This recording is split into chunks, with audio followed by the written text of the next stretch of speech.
What does freedom mean to you? Does it mean the freedom to choose? The freedom to have a family and raise your kids according to your own values? What about living a wild, adventurous life, experimenting with music, relationships, or art? What does freedom really mean? What if freedom meant something that only a few Americans still understood? What if it meant that your choices and your values were set by you, rather than by some politician in a far-off capital? Some people think we're only free to choose to live exactly how they live, by their moral code, or their narrow worldviews. But if liberty means anything, it means that you, and you alone, have the power to exercise your rights to which the laws of nature and nature's God granted you. It's time to put these principles back into action. It's time to restore the American dream, activate in our communities, and take our country back.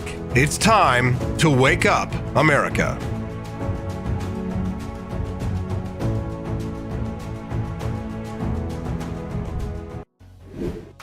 Good morning, Rise in Freedom. I'm Austin Peterson. Happy Tuesday. It's January the 10th. Nice to see you here today. Glad to have you. We've got a very exciting show for you today. Some awesome guests, some great topics. Why she left the left. We have an ex-leftist on the program this morning who also calls herself now ex-non-binary. We'll have her explain what that means here in just a moment. After that interview today, we'll talk to Camellia Peterson at 7:35 to discuss this story that says new guidelines suggest that obese children should have surgery and be introduced to drugs, anti-obesity medication at an earlier age. We'll talk about that and the implications of it at 7:30. At 8 o'clock this morning Central Time, BX Bullet joins us to talk about Seattle Public Schools suing TikTok and other social media platforms over the youth mental health crisis. You won't want to miss that interview at 8 a.m. this morning. And at 8:30 this morning, another new guest. Terrific lineup today. Rachel Liu, who writes for the National Review, will be joining us to talk about the enduring relevance of fusionism. It's big brain time, big brain day. And I think you've got to get your thinking caps on and get ourselves ready to rock for our first guest, who wants to talk about some big ideas herself. She left the left. Her name is Kaya from Texas, and she's joining us live now. Good morning, Kaya. Thank you for joining us on the Wake Up America show. Good morning. Thank you for having me. Delighted to have you here. Well, your tweet where you came out as a former leftist and formerly non-binary certainly got a lot of attention online, and that's why I decided to reach out and ask you to join us on the program this morning. So I guess if you wouldn't mind, would you give us a broad overview of why you decided to leave the left? Yeah.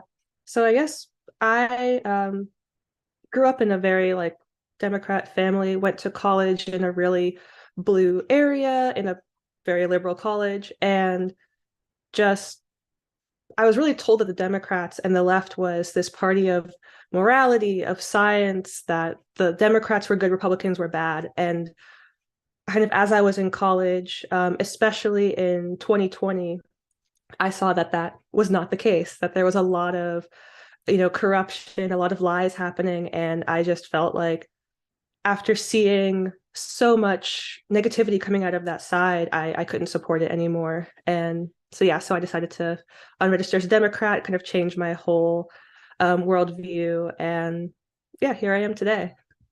Well, we love to see that. People who break out of the matrix and who can think for themselves, Kaya. We don't see it very often, so it's big news whenever somebody does. I think probably the most interesting part, though, of your transformation was you say you come out as ex-non-binary. What does that mean? Yeah, so in my most left-wing days, I identified as non-binary. I was very into being an activist for kind of the new modern gender ideology that's kind of being spread around right now. And it was very, very political. The identity doesn't really mean much outside of that political mindset. So once I kind of let go of, just a lot of these ideas of, everyone is valid and everything that they say is valid, and you have to, accept everyone, their pronouns, their gender, their whatever. Once I kind of let go of that mindset, it was very easy to say, okay, non-binary probably isn't real. And I should base these, my identity and the things that I see about myself more in reality than in this political culture. You're just tuning into the Wake Up America show with Austin Peterson. I'm speaking to an ex leftist. Her name is Kaya. She is from Texas, and she's explaining to us a little bit about her transition away from leftist politics, as well as way as her transition away from considering herself to be non-binary. Were there any major events or any people who were your inspirations for this, or anything that happened to you? Any stories that you might share that sort of like were the awakening or the eye-opening moment for you? Yeah, one of the especially for non-binary, one of the things that helped me get out of there was I ended up in the hospital when I was in university, and I realized that I'm in the hospital. I need a female doctor to take care of me. Being non-binary, at the time I didn't really believe in binary sex or that biological sex was important instead of like gender identity. And so when I realized I needed a female doctor, I couldn't, like, with the way that I was viewing the world, I almost couldn't wrap my head around that concept of having a female doctor is important, but then also, how do I have a female doctor without, or ask for a female doctor without disrespecting someone's gender identity? Like, what if this person identifies as non-binary, or what if they identify as something else? And I kind of realized in that moment that my ideology was getting in the way of my safety and just getting in the way of, me being able to view reality properly. And so My kind of with ideology. that first, Continue.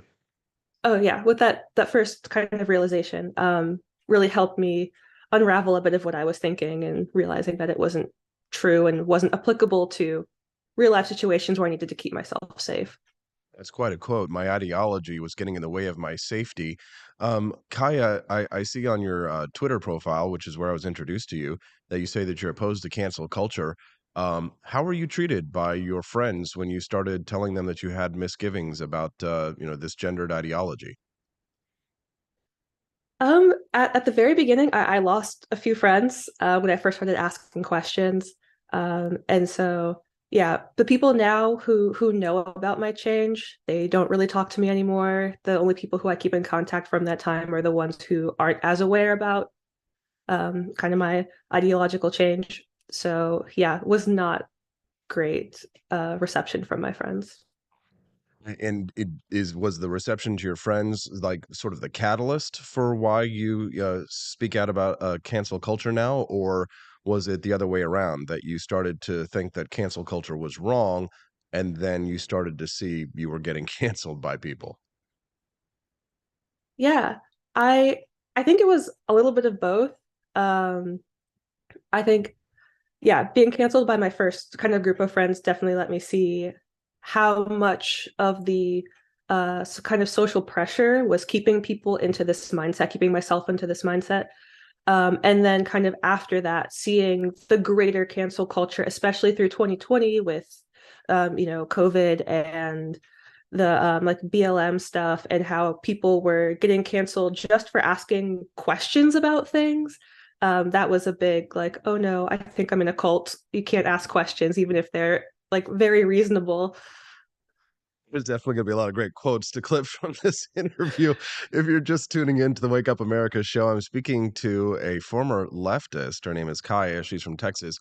You can text the show if you have a question for her at 573-319-1586. That's 573-319-1586. You can also send us a question over on YouTube as a super chat, and I'll try and ask it in the short amount of time that we have Kaya left.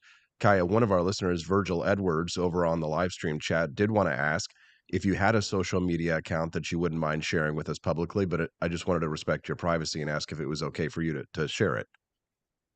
Yes, I'm on Twitter at Growing to Truth. That's really the only social media that I have right now, but I'm pretty active there. Good. Growing to Truth, at Growing to Truth over on Twitter. If you'd like to follow her right now, you can see her views and opinions over there. Thank you for that question, Virgil. And if anyone else has any questions, feel free to pose them. Kaya, in terms of how COVID and how the BLM movement during the George Floyd protests treated dissent, can you expand on that a little bit more? I mean, it's one thing to, I mean, if I could play devil's advocate here, I mean, don't Black Lives matter? And isn't it important for people to be able to express those points of view? And isn't it important for us to, to get the truth out in regards to, a deadly disease and a pandemic? So, what was it exactly that you had a problem with of the George Floyd protests and how COVID was treated on the left? Yeah, I'm a big freedom of speech advocate, so I think that, if you want to shout from the rooftops that you love vaccines, that's great. You do you. But I definitely saw with the media, with social media, with the Democrat politicians themselves, and then also at my university with a lot of the professors, kind of anyone who questioned some of the mandates during COVID or like vaccines, or during the BLM riots, anyone who had questions about, why people are destroying lots of private property. Those questions were really demonized. And like people were just called a lot of names, especially during like BLM. A lot of like the term racist was thrown around a lot to people of really all races, really anyone who just said, maybe this isn't the best way to go about things. And yeah, it just didn't seem like anyone that I was around at the time or anyone that I was listening to, whether it be in school or I said in the Democrat Party or online, was just giving the other side the benefit of the doubt. It was just a lot of, you disagree with me, therefore you're a terrible person. And seeing that at just this massive scale wasn't something that I was expecting to come from the party of tolerance, but not so tolerant when you disagree. So So how did people on the left talk about conservatives or libertarians, people like ourselves? yeah, definitely that people on the right were just or right leaning or libertarian were selfish and just evil and wanted to destroy everything. During COVID, it was kind of the narrative of people who care about their freedom more than they care about like keeping old people alive. That was the big kind of statement everyone would say, like, oh, you're talking about freedom, but what about old people? Like, why do you hate grandma? Why do you hate, people who were immunocompromised? Why don't you just wear the mask outside by yourself where you definitely cannot get COVID? Because even though this makes no sense, it will make somebody else feel better. And you don't want to make somebody else feel bad. That is the worst thing that you can do. So yeah, it was just a lot of nonsense. Aya, do you think that leftists are taking advantage of young people, specifically children, with their gender ideology? Yes, absolutely. One thing that I'm lucky, I wasn't really introduced to it until I was older. I kind of first learned about gender ideology when I was around 16 and then wasn't really fully into it until I was in college. But I definitely have seen it much younger. I know that they're teaching it as young as kindergarten in some schools. I personally have seen it being taught in middle schools. And at that age, you just don't have the logic ability to see past some of this stuff for what it is, which is nonsense, at least in my view. For sure it is. Wow, a lot of great quotes from this interview. Kaya, you can find her at Growing to Truth over on Twitter. She is an ex-leftist from Texas. Kaya, is there anything else that you'd like to share with our listeners this morning before we let you go? um just if you feel frustrated by the way the left is treating you, know that there's a lot of people out there who feel the same way, and there's a lot of support out there. That's something that I had to find for myself. Well, Kaya, you certainly are an inspiration, and it has been an absolute pleasure to have you on my program this morning. Thanks for getting up so early to join us on the Wake Up America show, and good luck with your continued pursuit of truth. Kaya, thank you very much today for joining us. Thank you for having me, Austin. Thank you very much. What did you think of Kaya? We always get the best interviews, don't we? Send us a text at 573-319-1586. And when we get back, let's talk about what happened in the aftermath of the fallout of the Kevin McCarthy vote in the House of Representatives. Before we talk to Camellia Peterson about surgery and drugs for obese children. Yeah. You gotta watch out for them kitties. We'll be back with more on the Wake Up America Show at wakeupAmericaShow.com.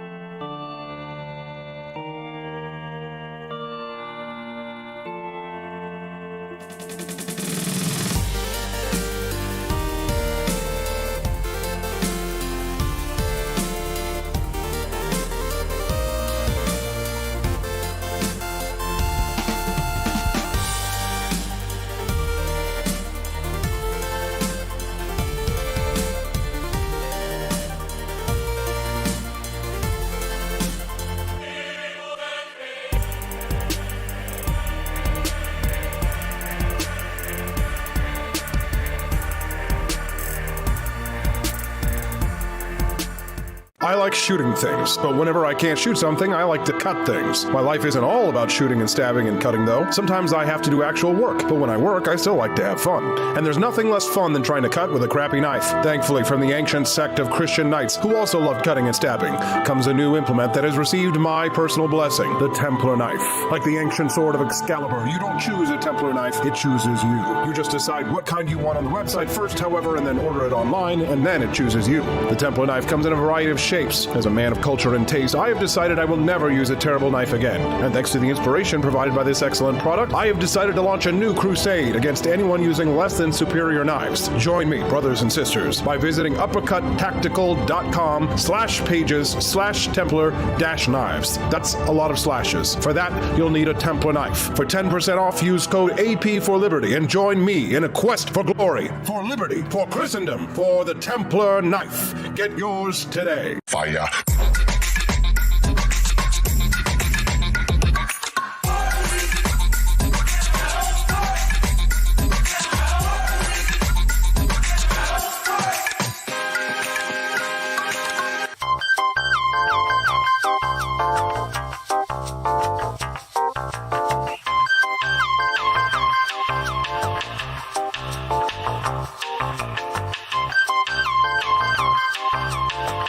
Hello, this is Barack Obama, and let me tell you why Austin Peterson stinks, and you should never pay attention to anything that he has to say. First of all, he's a libertarian, and we all know libertarians are idiots. They don't realize how important government is to everything that we do. I recently became aware that Austin has opened up a libertarian shop at apeforlibertyshop.com. Now, I'm asking you as a personal favor to me that you never ever visit apeforlibertyshop.com. With all of the great Liberty merchandise there, the last thing that we need to do is to get people spreading this message around the country, because then they might start thinking that they don't need government. And that's the last thing that good Democrats like us want. So if you love democracy, like me, and hate freedom, then don't visit AP for Liberty Shop. Like I said, whatever you do, do not visit aporlibertyshop.com. I'm Barack Obama, and I approve this message.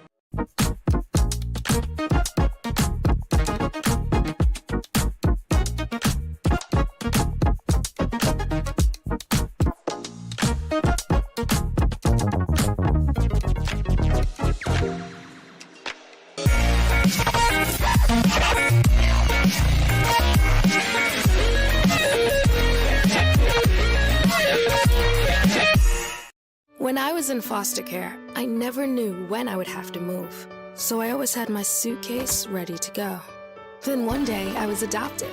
My new parents opened their hearts and home to me. My parents cook my favorite breakfast for me every morning. My parents take me on trips I never thought I would go on.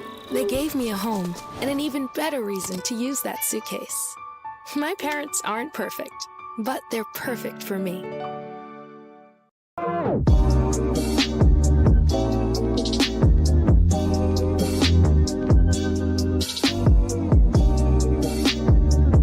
I would remind you that extremism in the defense of liberty is no vice. It is better to settle these matters in the courts than on the streets, and new laws are needed at every level. But law alone cannot make men see right.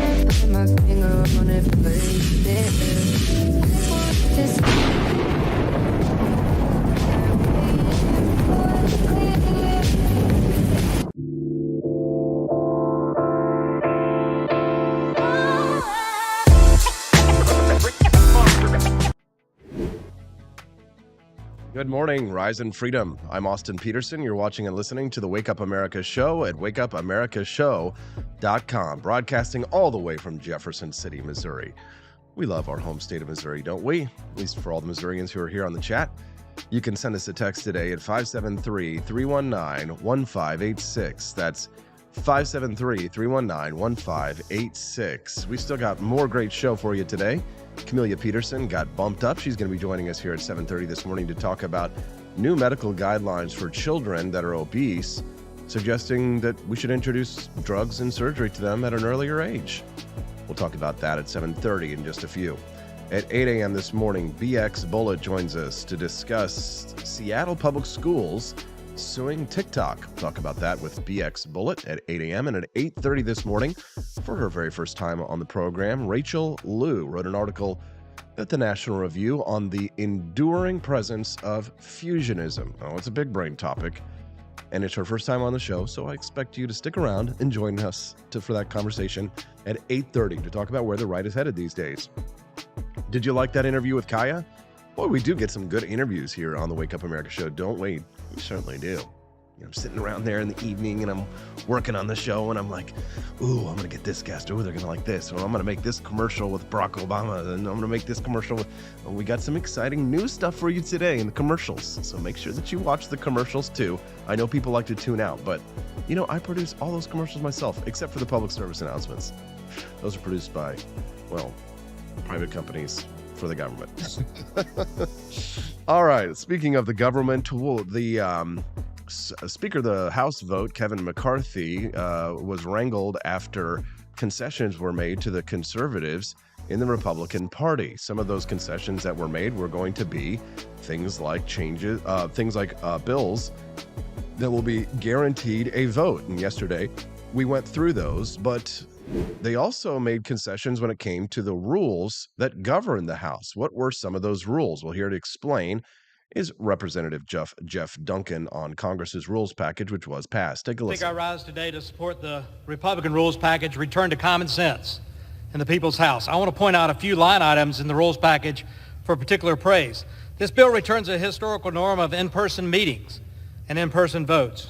No more proxy voting or remote committee hearings. Let's do it. Love it. In-person votes, no more proxy voting, right? And if anybody wants to get fired up, I got to tell you, the fact that our Congress hasn't even had to show up to their job, this was a pandemic era rule, I think is ludicrous. Now Congress actually has to show up to vote for their own votes and not just vote by proxy. Take a listen. Do the work in the people's House. Love this it. bill returns a Hoban rule. If there was ever a time for this House to stop paying the salaries of bad bureaucrats, it's now. Tony Fauci deserves that step. I think knowing this rule was coming is one of the reasons he's now mercifully left government service. The power to fire unelectable bureaucrats who abuse their power is central reason to support this package. In the past, the 3-day rule has been abused. Bills being dropped in the dead of night to be voted on 2 mornings later is just wrong. Moving to a true 72-hour rule will end that abusive practice. I mean, here's the thing. You can't read a 2,000-page bill in 72 hours either. However, I will say that moving away from a 3-day, moving away from the amount of time that they had before to more time is definitely a good idea. Yeah, Quest Fanning over there agrees. What do you think? Send us a text. 573-319-1586 is the text line this morning. Eliminating the Gephardt rule to ensure that this House has true debate over whether or not to raise a debt limit is a move in the right direction for fiscal sanity in the people's House. And so is the 3/5 majority requirement to raise taxes. I want to thank my fellow Freedom Caucus members and my friends in the House leadership. Pause right there. 3/5 majority vote to raise taxes. Yeah. Gosh. Let's make it 5/5. Continue. Majority requirement to raise taxes. I want to thank my fellow Freedom Caucus members and my friends in the House leadership for making these necessary changes to the rules package asked my colleagues to pass this package. Now, since Chairman McGovern, the Ranking Member McGovern, mentioned the IRS bill coming up, let me just point out, we need to rescind that. 87,000 IRS agents, you know what that equates to? 200 new IRS agents in every congressional district in this country. Continue. That's 1,740 new IRS agents in every state for one purpose, to go after small businesses, hardworking Americans who try to raise money to pay for reckless spending. Reckless spending that's caused $31 trillion in debt in this. Inject this into my veins. Oh, God, I love it. Oh, we start the day so wonderfully. Terrific interviews and excellent freedom-fighting legislation and rules in the House of Representatives. How much better can our day be? It's so good. Oh, so good. This nation. This is the right thing to do. I tell you what, we could repurpose those agents to the southern border. Or we could repurpose them and let them build the Keystone XL pipeline. You know what? There was about estimated 61,000 lost jobs with the Keystone XL pipeline when Biden administration canceled that project. But yet we turn around and government hires 87,000 new IRS agents to go after your constituents and mine. I mentioned earlier the number. Look it up. I yield back. Thank you. That is the representative from South Carolina, Representative Jeff Duncan. Can we give him a round of applause, would you please? Oh, lordy, lordy, lordy.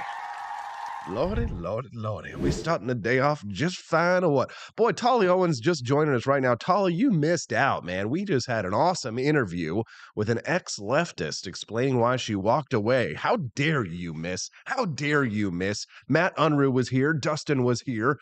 Chris Morrill was here. Hi-Fi Cat was here. All of our friends were. Adam Armstrong was here, who I'm pretty sure hates me. Buddy Mansour, Virgil Edwards. They were all Miss F-U-K-N-U-T-S.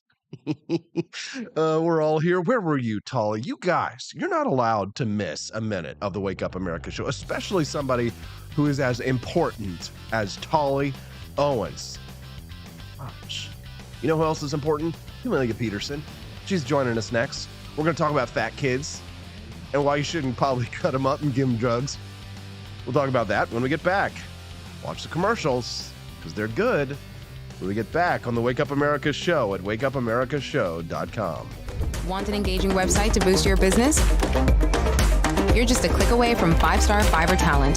Hundreds of freelancer skills like web design. Head to Fiverr.com today and get something started. American conservatism is distinct, like America is distinct from the United Kingdom. American conservatism's roots comes out of the Wild West, out of pioneerism. The difference between American conservatives and European conservatives is that Americans are cowboys. We are that God, guns, gold, and girls. It's wild here. And we should stay that way. We shouldn't allow a European version of conservatism to come and infect us here. We like it wide open spaces here, you know, deep in the heart of Texas and all that.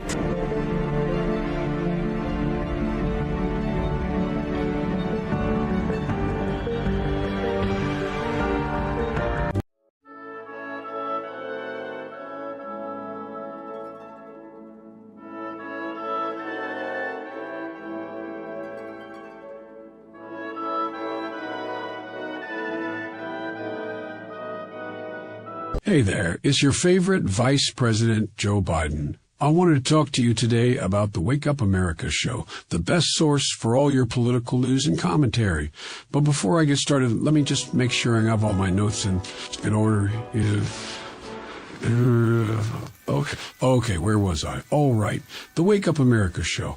It's a great way to stay informed and make your voice heard. Boy, what was I saying again? Oh, right. The Wake Up America show. It's important that we all stay engaged and knowledgeable about what's going on in our country and, the thing. But hold on, where was I going with all this? Oh, yeah. The Wake Up America show. It's a fantastic resource. And if you really want to make a difference, man, you can sign up to be a monthly donor at wakeupAmericaShow.com/support. Now, where was I? Oh, that's right, the Wake Up America show. So if you want to stay woke and support a great cause, Head on over to wakeupamericashow.com/support and sign up to be a monthly donor today. And if you're feeling generous, you can even give a donation in my name. Thanks for listening, and keep on keeping on, America. Come on, man.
Thank you for watching the Wake Up America show with my dad. Today, I'd like to share with you 3 reasons why you should visit Dad's online store at apforlibertyshop.com. Number 1, you can get exclusive freedom-loving merch designed by AP himself or me mum, Steffi. Liberty Laura has made some designs as well, and blimey, they are great! Number 2, most of these products are so wicked that they aren't even allowed to be advertised on Facebook or Instagram. Modern machine guns and a proper keychain. Plus, our Grover Cleveland t-shirt is so spicy apparently that leftists on Facebook specifically banned it from appearing on the website. Number 3, you're supporting liberty lovers just like you. Spend your money where you earn it, and you help me pups build a community that supports what you believe. Bloody hell, this commercial is running too long. Gotta run. Bye now. Don't forget to visit apforlibertyshop.com. That's apforlibertyshop.com.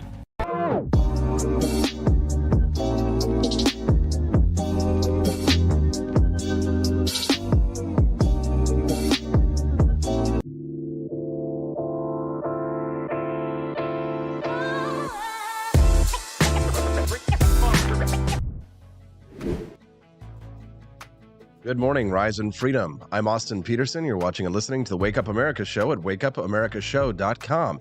Did you enjoy that new commercial that Joe Biden voiced for us? That was kind of the former vice president, current president, to come in to sit down for a session and advertise for the Wake Up America show, don't you think? Man, Barack Obama, Joe Biden, Donald Trump doing voiceovers for the show. It's absolutely amazing, isn't it?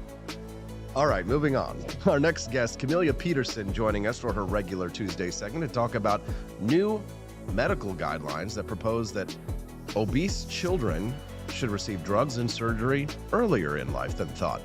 Camellia Peterson joining us right now. She's not an obese person. Well, I don't know. Maybe she is, but that's just because the BMI guidelines are really messed up. Hey, CJ, how you doing? Good morning. That's quite an intro. Am I obese? I don't think so, but I think I'm like technically considered to be obese based on, the guidelines that the US government uses, because the BMI, if you're, Right. remember when they used to use calipers on us as kids, and like that would Yes. be, Yeah. it's like junk science, right? So, it's hard to tell what even comes from the medical guidelines. So when I saw these new medical guidelines, I was definitely raising my eyebrows and wondering if this wasn't some woo-woo or just an excuse from Big Pharma to sell more drugs and more surgeries. Can you give us a little bit of background on this story, CJ? Well, I think I think nobody argues the fact that obesity has risen dramatically, especially in the United States over the last 50 years, probably longer. In looking at some of the stats behind it, even just from the early 2000s to now, it's been over a 10% jump. And in the last 50 years, I think it's been like a 40% jump. So obesity rates have certainly risen. I think there's a lot of factors for that. But one of the things that's especially concerning is the obesity rate in children. And I don't think anybody would deny that this is a problem. It's a matter of what do we do with it. I think there's a lot of factors behind why we are dealing with this. But the point is the recommendation that they're making, that they just came out with, is that they are recommending medications and possibly even surgery for kids as young as 12 and 13. So these guidelines that have been released, I think a lot of people are questioning those, but the fact that we are coming out and, formally saying this is concerning, one of the things that really jumped out to me is one of the doctors that is involved in this made the statement that obesity is not a lifestyle problem. It's not a lifestyle disease, that it predominantly emerges from biological factors. And, there are biological factors. There are certainly genetic components where some people are just more prone to obesity for things that are out of their control, and they have to work harder, to combat that. But any other kind of research that you look at, nothing points to it primarily being biological factors. If you're just tuning into the Wake Up America show with Austin Peterson, I'm speaking to Camellia Peterson. She is not related to me. We're discussing the new pediatric guidelines that were issued that recommend surgery and drugs for obese children earlier on in earlier stages. So in terms of, surgery, it's one thing. I mean, we're talking about bariatric surgery here. And then in terms of drugs, I don't even know what kind of weight loss drugs are available. So what are they specifically recommending here? Well, I was wondering about the weight loss drugs as well. And so one of the medications that it mentioned, basically it sounds like an appetite suppressant, because it talked about that it affected, the communication between your brain and your gut as far as, how full you feel. So that's what it sounds like, is an appetite suppressant. And yeah, I think, with the bariatric surgery, there's different types of that. Some of those can be very temporary. So I don't know, maybe we can talk about some cases where, in a rare case, where that could possibly be beneficial and maybe the best thing to do. However, I do think that there are a lot of professionals that are also speaking out on this issue that were interviewed in some of these articles, that did say that they would like to see more research on this, because the study is not very broad in terms of, the different factors that they look at and the number of children. And so there really needs to be a whole lot more research before we start making, it standard recommendations for, surgery and medication in children to help them address this. And they're saying, that obviously this really should be a last resort, but there's always the question of, well, what incentives are there for, doctors to prescribe these things, for pharmaceutical companies to make them? And honestly, it comes down to parents too. And sometimes parents get busy and they don't want to do the hard work of not only eating healthier themselves and modeling that behavior, and, making their children do that too. And, getting the exercise that we all need. So, I mean, it's hard work. And so sometimes there are a lot of parents that are like, well, this would be easier for all of us. This is going to be my opinion. I know that probably people aren't really going to like to hear some of this, but one, I think it's concerning that pediatric, the doctors are making these kinds of recommendations, and I've lost a lot of faith in and trust in doctors over the last few years because of how many of them revealed themselves to be more politically motivated than medically motivated.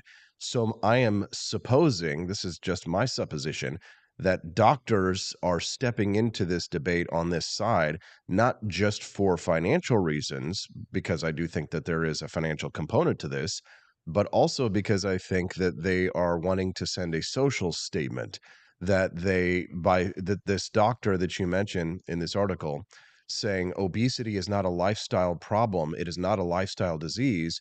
I believe he's lying to our face, because he wants to try and reduce the stigma that's associated with being a young person who's overweight. Now, I've been getting fat shamed recently, Camellia, and with love and respect. yeah, exactly. I sent you a DM, that some, man sent to me about me needing to go on a fasting thing, and I know that you're a big fasting fan, so you probably agree, right? Here's the thing. I also, several years ago when it became apparent that I was starting to go thin on the front of my hairline was starting to recede, I also started being shamed for that. Now, I can't do anything about my hairline. I can do something about my weight, right? And Right. so it would seem to me, and it would seem to me that a doctor should not be making a statement like obesity is not a lifestyle problem when even musical theater majors born and raised in Peculiar, Missouri, who are now just, podcaster talk show morning show hosts can make the kind of medical determination that a doctor should know better. Shouldn't doctors like this know better? Right. And I think this is the quandary that we are in is like it's really hard to trust the science, trust the medical professionals when so much of this is coming out and, regardless of what their motivations are. I think part of this goes back to what your previous guest Kaya was talking about too, when she said that, it was a crime to make anyone feel bad. You did not do that. You don't want to make anybody feel bad.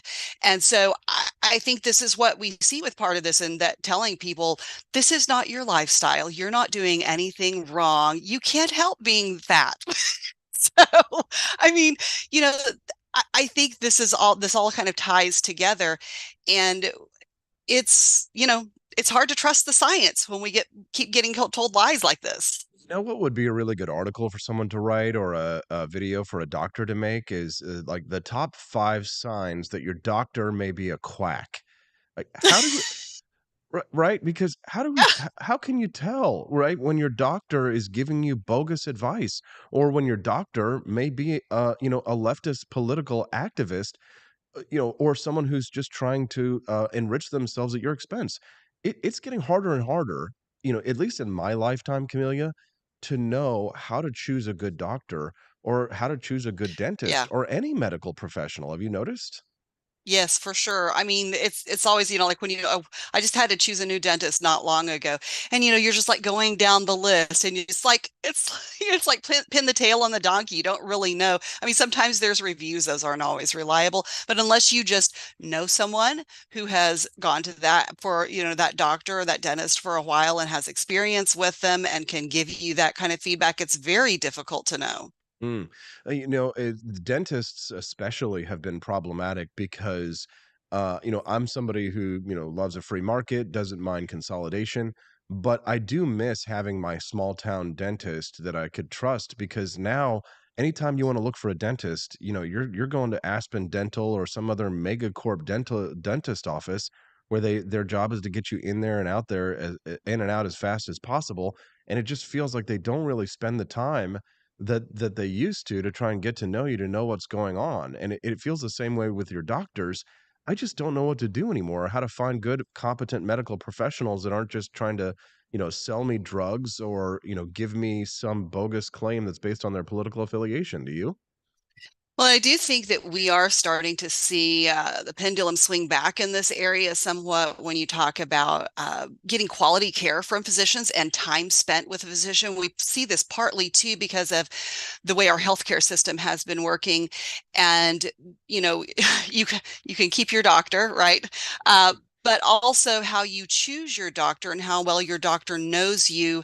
There are doctors who are now going to, they're independent, who are going to like a subscription type service where, you pay a monthly fee or whatever, and then they are accessible to you, all of the time. And so we are seeing, I think, more in what we would consider like innovative ways to do medicine now that in some ways are throwbacks to, before nationalized healthcare, which is really in a lot of ways what we have right now. Yeah. But so I mean, I think that we do these things and we think, oh, that sounds great. We should let the government take care of this, and then we end up finding out that maybe that wasn't, the best choice. And this, at one point we stopped doing what really encapsulates the American dream, and that people were communities and stepped up to address problems at the local level where they knew their problem best, and you knew your doctor and you knew your dentist and you knew your neighbor, and you stepped up and people took care of problems and they found solutions to different things. And at some point, really probably around the Great Depression, we decided that the government was the only entity that could handle these societal issues and problems, and that we needed them to tell us what to do. And it's been going downhill ever since. Yeah, no kidding. Boy, the comments over on the live stream are quite hilarious. I wish I could read every single one, but I don't have time. Camellia, are you going to be on the road? If so, don't text while driving, okay? Well, first, number one, I will be on the road. And number two, don't tell me what to do. Okay.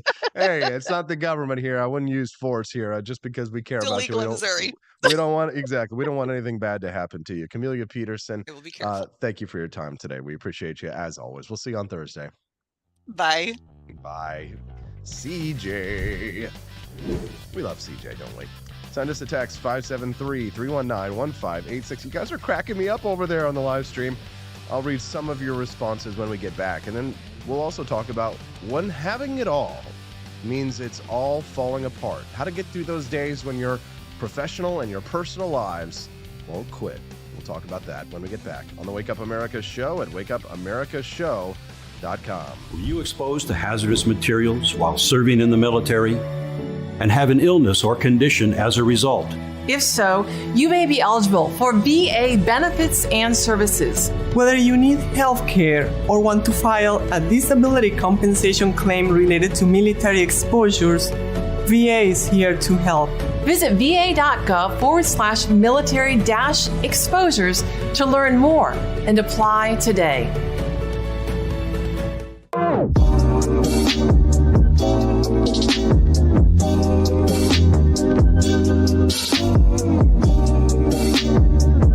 If there wasn't going to be somebody who was a fiery champion of liberty, somebody who would get out there and who would be aggressive, and if they wouldn't do it with more fire or passion than I had, then I would go and I would fight this battle for us. I've fought for the principles that we all share. Parties tend to be secondary to me. We're here because we believe in the principles of liberty. I am not a perfect messenger, but I think I'm a damn good one. This is a replica of our first president's flintlock pistol. You have my full support, my respect, and my gun.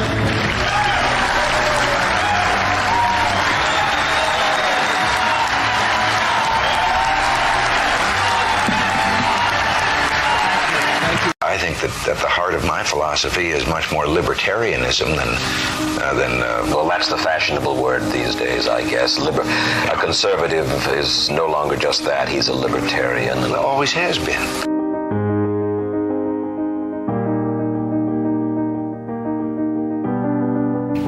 Yet any time you and I question the schemes of the do-gooders, we're denounced as being against their humanitarian goals. They say we're always against things, we're never for anything.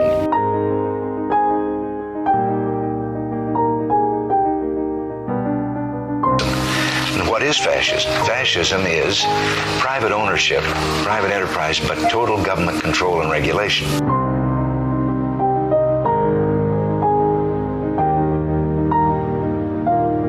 Well, the trouble with our liberal friends is not that they're ignorant. It's just that they know so much that isn't so.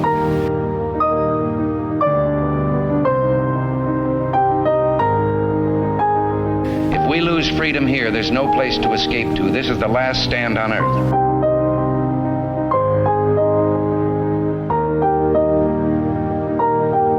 This is the issue of this election.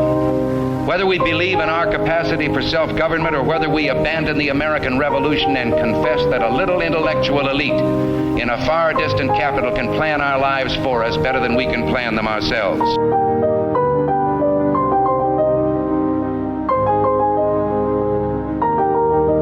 The conservative, so-called, is the one that says less government, get off my back, get out of my pocket, and let me have more control of my own destiny.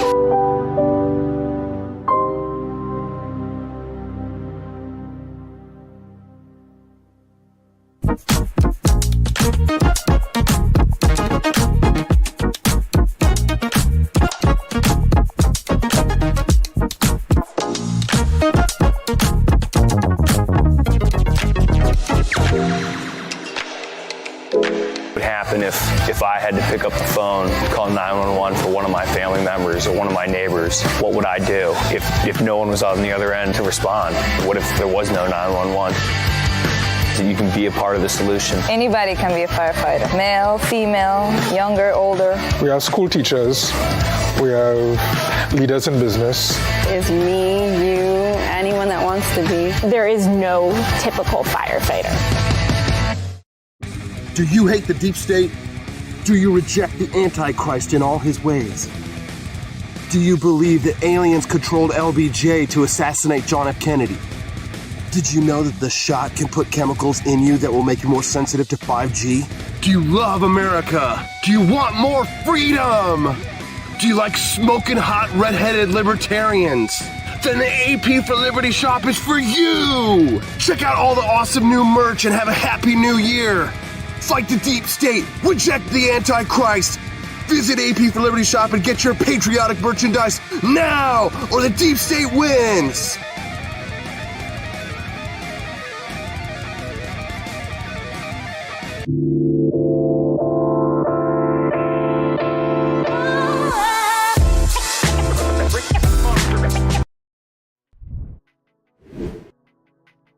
Good morning, Rise and Freedom. I'm Austin Peterson. Thank you for watching and listening to the Wake Up America show at wakeupAmericaShow.com. Boy, this show has been really lively today, hasn't it? Lots of great guests. We've had a good amount of viewers on the live streams. We're glad to have you over there. If you're watching us on Twitch or any of the other channels, just so you know, if it seems a little quiet over there, that there are quite a few people that you can come and join and chat with over on YouTube at youtube.com/AP for Liberty. We've got a lot of great comments rolling in through the stream. I've been enjoying seeing people defending me for getting a little chunky. Talia says, I'm sorry, I'm still over here shaking my head that people DM others about their weight. It's not like he's reached needing a crane to be moved status. Sheesh, LOL. Very funny, Talia. No, for sure. Camellia says that she's a fan of intermittent fasting. One of the factors contributing to the rise in obesity is industrialization, and we eat more meals and food overall. Michael Nips says, my youngest only eats ketchup. I'm sure there's some nutrients in there, so we don't sweat it. Very funny. Michael, just a heads up, I don't know if you saw, but I know you asked the other day if we had that Thomas Jefferson phone case in the shop, but put the design on a t-shirt. Well, I did that just for you because I know you asked for it. So just an FYI, not only do we have some awesome new Thomas Jefferson merch, shirts and phone cases, well, we've also got some lovely designs made by my wife for the Wake Up America show. If you'd like to rise in freedom with us, enjoy a nice little mug, hot cup of coffee, the Wake Up America show has got you covered. Check that out over there on apforlibertyshop.com. Also, just an FYI, if you are a monthly subscriber to the show, if you're a monthly donor, then you get a 20% discount on the shop. And Michael, I'm pretty sure you are a monthly subscriber, so you get a 20% discount on that. We've got a lot of great guests to go and content and topics to go. Our friend Bex Bullett's going to be joining us at 8 a.m. She's going to talk to us about TikTok getting sued by Seattle public schools over the mental health crisis. We'll hear from her about that. Dustin says, I've got hair, athletic, and I love Jesus Christ. Any woman the same. Well, if women losing their hair, not quite as big a problem as it is with us dudes, is it? You can text the show today at 573-319-1586. Yes, Michael, go to the shop and don't forget to use your discount code. If you're curious about what it is, just send me a DM on Twitter and I'll send you your discount code for it so that you can get your discount, because I'm pretty sure, you've got your little gold bars next to your name, so you're a monthly subscriber, you get your 20% off. And if you would like to get a 20% discount on the shop too, just be a monthly subscriber. You can do it for as little as $2.99 a month on the YouTube channel, or as much as $17.76 a month over at wakeupAmericaShow.com/support. Help us to grow, to continue to build this channel, and to grow other shows as well. Wouldn't it be nice for us to have more shows that rock and roll out of the program? Wouldn't you like to see more programs? How about this, huh? What do you think? Again, send us a text at 573-319-1586. All right. What are we talking about? Oh, yes. Your craziest work-life balance days. I read this article in the Wall Street Journal yesterday. When having it all means it's all falling apart. How to get through those days when your professional and personal lives won't quit, right? When your bad days, when nothing's going right, you kind of go, oh God, I'm a horrible parent, or I'm a terrible employee, or a terrible wife or husband, or horrible at everything, right? And one of the things that you figure out in life is that you kind of have to find those silver linings in a cloud. Now, it's one thing to say that to people and just say, oh, well, try and find a silver lining, or stiff upper lip, stout fellow, right? And it's a little bit easier for some people who have fewer challenges than others, right? So I'm not going to talk down to anybody or lecture anybody, because generally I have a very nice life, and it's not that way for everybody. People have challenges, and I think respecting that is important. That being said, there are a lot of really simple things that you can do to try and, get your head together whenever it seems like a lot of things are making demands on your time. Probably the closest I could approximate for this was when I was in the control room at Fox News, and a million things are happening at once, and things are blowing up and going bad, and I'm getting yelled at, and I have 10 things that I have to fix, and they're all urgent. Right? First thing that you got to do is take a deep breath, right? Sometimes just deep breathing. Breathing has got to be the most important advice that I give to anybody. And what was funny too, I'll tell a little story, a personal story about Stephanie. When I first started to teach her karate, I was trying to teach her the very specific types of breathing exercises that we do in martial arts. And she was actually very resistant to it. And I hope she's not listening right now. I'm talking out of school. But she actually would fight me. I know it's fight class, but she would actually fight me when I would try and tell her how to breathe and explain to her, try breathing like this. And she wouldn't do what I was telling her to do, because one, she had been taught to breathe a completely different way in a completely different type of class. But, and two, she just, it felt strange to her to take these kinds of deep breaths. But it's very important when you're doing this kind of a martial art to be taking a certain type of a deep breath to be able to accomplish and have the energy that you need to accomplish things. Oxygen gets converted into energy. So deep breathing is one of those tools that I think it sounds easy. It sounds like, oh yeah, well, that's going to solve my problems. It's not going to solve your problems, but it's going to give you the oxygen to the brain that you need to solve those problems. So deep breathing exercises, right? After that, consider going to a peer, right? Talking to somebody who is at your level about whatever it is at your problem, right? So you're not like sounding your alarm to your boss, right? Constantly, if you're an employee, right? Go to a peer, right? Talk to somebody who, is in the same boat as you are, right? And remember, just don't forget, messy days and tragic and scary moments, these are all part of having a full life, right? We get so few days on this planet. Ashes to ashes, dust to dust. All we are is dust in the wind, dude. Dust in the wind, Socrates. I mean, sometimes, because I love to read about history, and I'm studying like these ancient battles and these ancient warriors and these people who live these full lives, heroes who have conquered continents, but they would give it all to have what we have right now. What do we have right now that they don't have? Life. Enjoy it. Breath is part of life. Right? Take a deep breath and enjoy it. Even the bad things that happen, it's all part of life. All right? We'll be back with BX Bullet to talk about TikTok getting sued by Seattle Public Schools because of mental health crisis.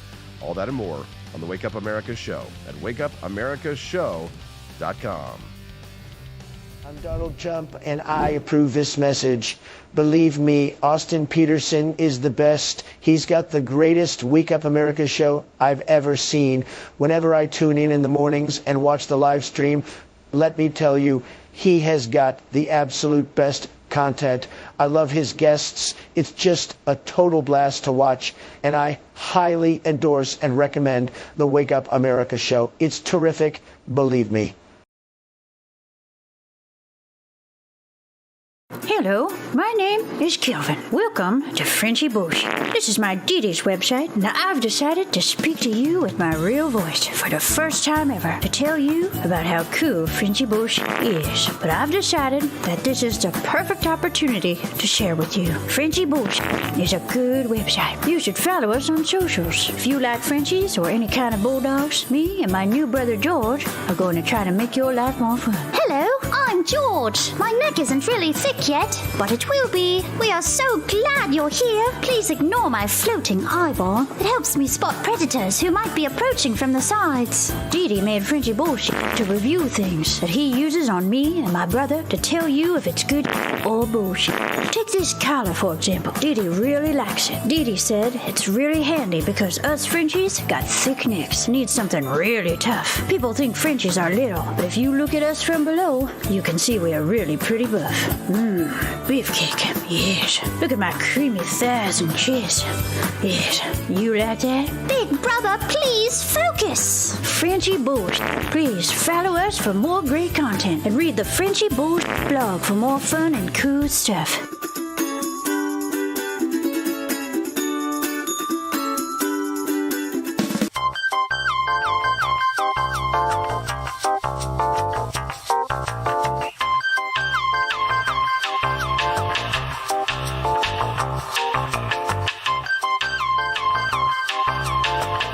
I'm a public defender. I am a public defender. I'm proud to be a public defender. 80% of Americans accused of a crime will get appointed a public defender. Everybody from a speeding ticket to capital murder.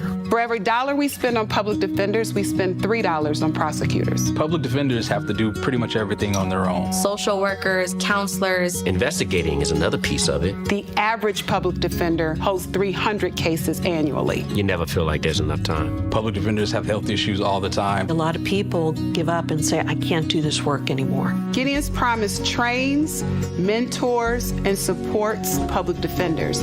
There are a lot of people who say that they would not still be public defenders, but for Gideon's Promise. It's fueled me to continue on in this fight. Gideon's Promise has changed the face of public defense. People see us as troublemakers.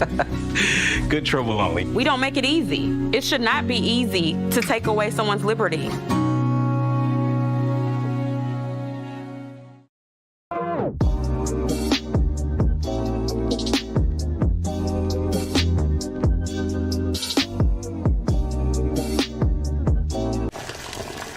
Ever hear the one about the frog? Put a frog in a pot of boiling water and it'll jump right out. Here's my resume again. But put a frog in a pot of cool water and slowly heat it up, and that frog will boil.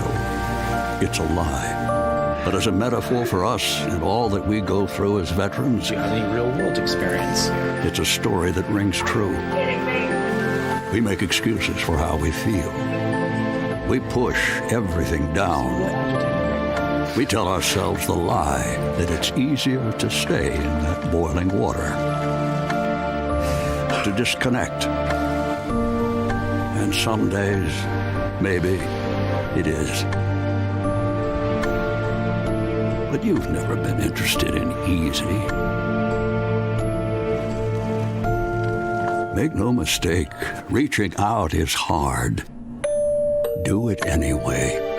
You're not alone. You've got this. You are not a frog. Find resources at va.gov/reach.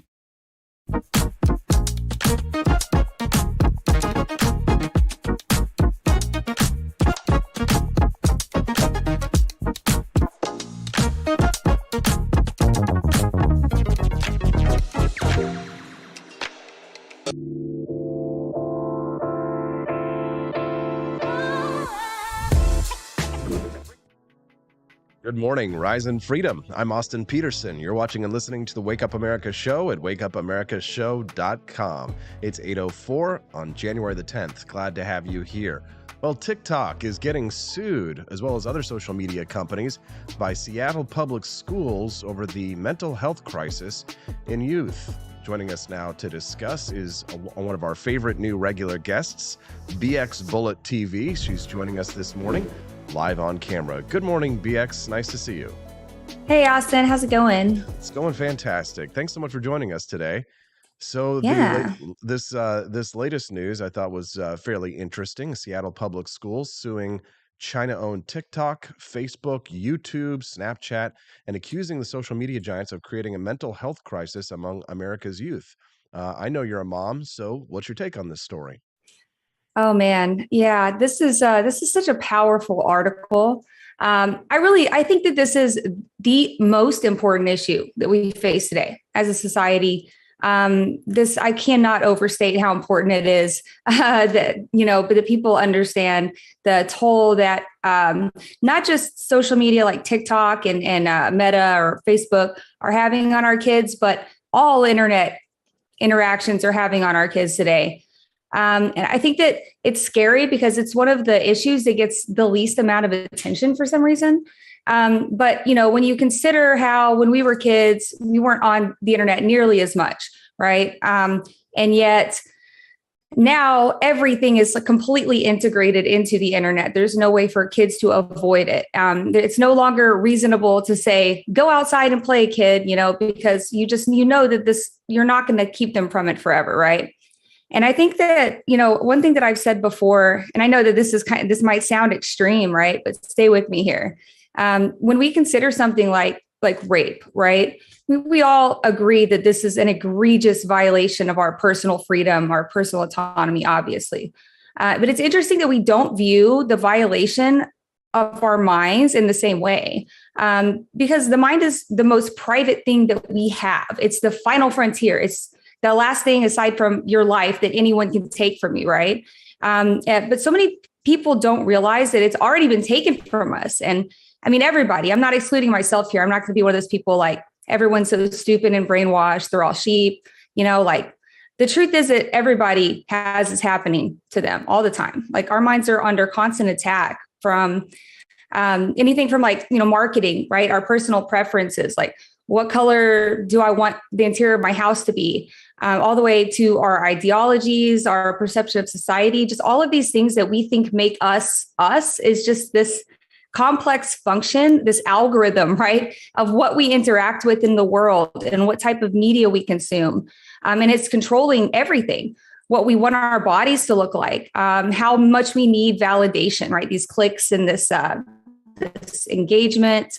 And for the most part, I think most people, these material things are so powerful that they just kind of dwarf the part of us that's rooted in nature, our moral framework, our true values, and what we really need in life, how other people actually see us, as opposed to how we think other people see us based off this false representation of this plastic photoshopped Instagram model.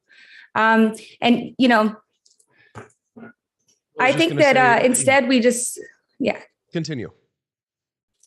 Well, yeah. So, I mean, I think that those material things, those are making up a majority of what we view as ourselves. Hey, kitty. But instead, we somehow ended up with this materialistic, almost hedonistic society. And we're seeing the repercussions of that, of not respecting our minds the way we respect our bodies. We're seeing these young girls with major depression, body dysmorphia, not understanding what their gender is. How can they even begin to imagine what their contributions to the world should be and start moving in that direction of being a contributing member to society? We have a lot of young men committing acts of violence, shootings. We see bystanders who just pull their phones out to film before they reach out to help somebody. And I think that these companies like Meta, TikTok, Google, all of them, they've all played a role in this, the same way that Purdue Pharma played a role in the opioid crisis. Social media, it's as addictive as OxyContin. Yeah, I have to admit, BX, that even I am not immune to this, and I have pretty strong mental fortitude and a pretty strong constitution in terms of controlling my own mental health. I consider myself a fairly stable person. I don't really have a temper. I'm not prone to fits of rage or explosions of outbursts of emotion to a large degree. I would say I'm fairly even keeled. I think my wife, who knows me best, would agree to that. But I am not immune to the pangs of jealousy that I feel when I see people online who have a better gun collection than me, for example, whatever you've got there hanging on the wall. But all kidding aside, though, my brother and I were playing a game this last year, and and it's a question game, and one of the questions was, who are you jealous of? And you're supposed to name one person, and I just said everybody. And it's because a lot of, when I open up social media, it's quite obvious that there are people who have more followers, who get more views, who are getting more attention, who people who have far surpassed me in the career that I'm pursuing, and they're younger, they're more attractive, and even somebody like myself who has a pretty strong constitution is not immune to it. I can imagine that people who are younger, who are more susceptible, BX, that it's almost Oh yeah. intoxicating, this influence that it has Yeah. over people. Yeah, they're just like I always say that. I'm like, social media, it has it in these clicks and these likes and this validation, it has the same impact. It has the same brain chemistry effect as drugs, as actual chemicals. The same chemicals are released in our brains when we get that feedback. And so again, when you think about taking a pill, I would never do that. I would never get addicted to fentanyl or Oxycontin, right? But we have failed to treat our minds with that same respect. We have allowed that mind, that sanctity of our autonomy to be violated by these companies who are abusing those mechanisms in our brain. And I think at this point, you're right. I mean, the only thing that we can do, because everyone's affected, the only thing that we can do is just learn this lesson, because everybody always tries to say, well, get your kids offline, make them go outside. I'm going to homeschool them. Yeah, those are all great things, and they may work for some kids. But by and large, kids are going to use social media. Right? You think that it's bad for you. These kids are going to rely on it more than we do now. It's going to be way beyond what we can imagine. And, I've never believed that we should resist this kind of advancement, this kind of change. I don't think it's going to do any good. I think that the reality is that internet and the technology and social media are going to be heavily ingrained into our kids' lives. And we need to be teaching them strategies for protecting their minds, just like we teach them strategies for protecting their bodies. And so at this point, it's way beyond our control. We need to, instead of trying to resist it, we need to focus on strategies for getting our kids to cope and helping them to understand how these things are happening in their brain, and get them to kind of like separate themselves from the screen. And hey, Kitty, I see you there. I say this as it's always funny because everybody always says, like, when they're talking about what dystopian society are we right now, they always say 1984, right? They say that we resemble 1984. But I think that it's closer to Southpaw. My cat, she's on my keyboard typing around. I think that honestly, we're closer to a brave new world right now. It's this idea that we are physically free and yet totally bound to some larger entity, right? So we have everything we need, and we feel like we have, we're totally satisfied. We should be the happiest people in the world. And for some reason, we're not, because we're not actually free. We're actually all under this measure of control subconsciously without our knowledge. And people need to start realizing this. And that's what these lawsuits indicate to me, that people are starting to wake up and realize that, the irresponsible way this technology has been utilized has resulted in us just being violated. Comparison is the thief of joy is one of my favorite quotes, right? One of the big problems when you look online and you compare yourself to people is that you frequently don't see the reality of what an influencer or a public personality has to go through to be able to accomplish what they are. And a lot of times, you'll see these 21-year-old YouTube millionaire kids, and you'll think, oh, well, that's the average. Young people nowadays, I saw someone in the chat even saying this, that if you poll young people, you ask them what it is they want to be when they grow up. They don't want to be astronauts or doctors or lawyers. They want to be social media influencers. And it makes perfect sense, BX, when you see, these young people who have access to resources far beyond what you or I ever had at our age when we were that young. It's very intoxicating. If you're just tuning into the Wake Up America show, I'm speaking to BX Bullet TV. We're speaking about Seattle Public Schools deciding to sue TikTok and other social media companies for the youth mental health crisis. BX, you brought up self-defense, right? In terms of, we talk about physical self-defense, and that's very straightforward. but mental health self-defense, right? You were kind of criticizing, people who say, oh, just go outside or just homeschool and that's fine. But we probably need to develop more sophisticated mental health self-defense techniques, don't we? Absolutely. You would think that this would be a priority, and you got to stop and wonder, why isn't it? And again, it's because this social media aspect is only one tiny part of all of this. This is one tiny part of the formula in this drug that is, our increasing reliance on the internet. And so I think that at this point, it's good to focus on these institutions, but we can't count on these people to change anything. I mean, we've known for a long time that Meta was doing experiments on, they were studying people and saying, okay, we can see that young girls have increasing mental health issues the more time they spend on the app, but they didn't disclose that to the public. They kept going. They used it to make more money because we're incentivizing them to make more money off of it. And so as long as that's the case, they're not going to have any real motivation to stop. Right. And I think that the biggest resistance comes from us pushing back, not from regulation, but from people actually understanding what's happening to their brains and what's happening, the complex and very sophisticated techniques that they're using here. This isn't just like, oh yeah, we set some algorithm and you're doing the rest. But have you ever heard of a man named George Estabrooks? So most people haven't, which is amazing because this guy I've been kind of on this little rabbit hole studying him. He's fascinating. So he's regarded as the father of modern hypnosis. And you can actually go read his recently declassified letters to J. Edgar Hoover during World War II. He's like this evil James Bond villain type character. And he's a very important psychologist, one of the head psychologists in the country at the time, who specialized in using hypnosis to form split personalities in people. Like they were trying to form the Manchurian Candidate, like hiding codes of information, within people's subconscious. And this guy was crazy. He used to brag that he could hypnotize someone without their knowledge or consent into committing treason against the United States, which is spooky, right? And of course, nobody even has heard of this guy, although he really did have a very big role in shaping the foundation of psychology and this understanding of how we can kind of control people's behavior, right? So he was adamant about, now that man has this technology, this power over other people's minds, right? That our only hope was to foster critical, independent thought and make sure that people are taught from an early age how their minds are being controlled and manipulated. Because if you're aware of what's happening and how it's happening, then it's not nearly as effective. That's the antidote.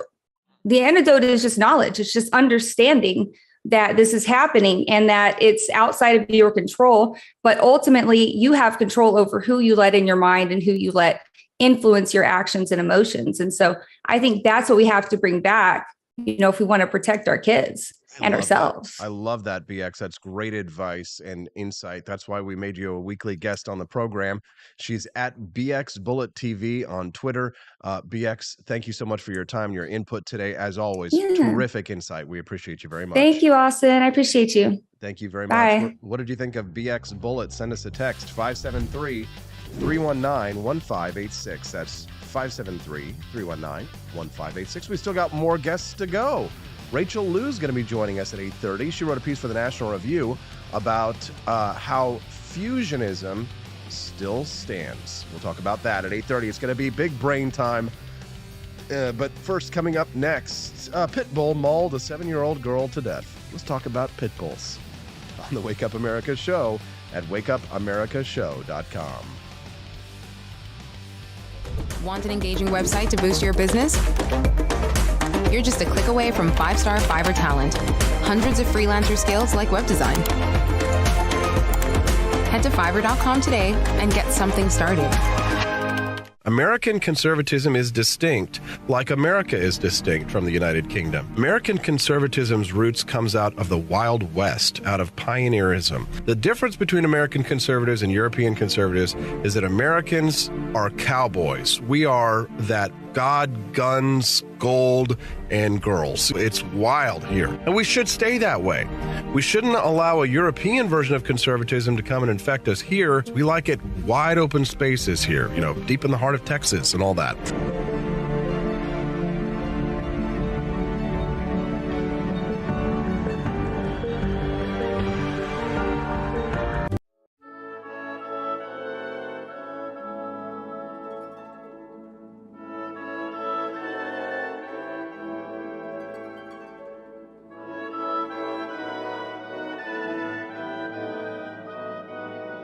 Hey there, it's your favorite Vice President Joe Biden. I wanted to talk to you today about the Wake Up America show, the best source for all your political news and commentary.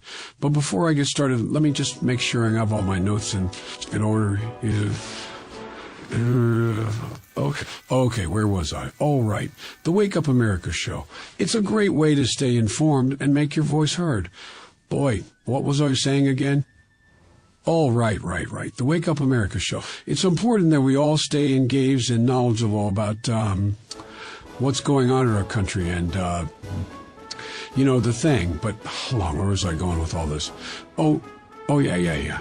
The Wake Up America show. It's a fantastic resource. And if you really want to make a difference, man, you can sign up to be a monthly donor at wakeupAmericaShow.com/support. Now, where was I? Oh, that's right, the Wake Up America show. So if you want to stay woke and support a great cause, head on over to wakeupAmericaShow.com/support and sign up to be a monthly donor today. And if you're feeling generous, you can even give a donation in my name. Thanks for listening, and keep on keeping on, America. Come on, man.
Thank you for watching the Wake Up America show with my dad. Today, I'd like to share with you 3 reasons why you should visit Dad's online store at apforlibertyshop.com. Number 1, you can get exclusive freedom-loving merch designed by AP himself, or me mum, Steffi. Liberty Laura has made some designs as well, and blimey, they are great! Number 2, most of these products are so wicked that they aren't even allowed to be advertised on Facebook or Instagram. Modern machine guns and a proper keychain. Plus, our Grover Cleveland t-shirt is so spicy apparently that leftists on Facebook specifically banned it from appearing on the website. Number 3, you're supporting liberty lovers just like you. Spend your money where you earn it and you help me pups build a community that supports what you believe. Bloody hell, this commercial is running too long. Gotta run. Bye now. Don't forget to visit apforlibertyshop.com. That's apforlibertyshop.com.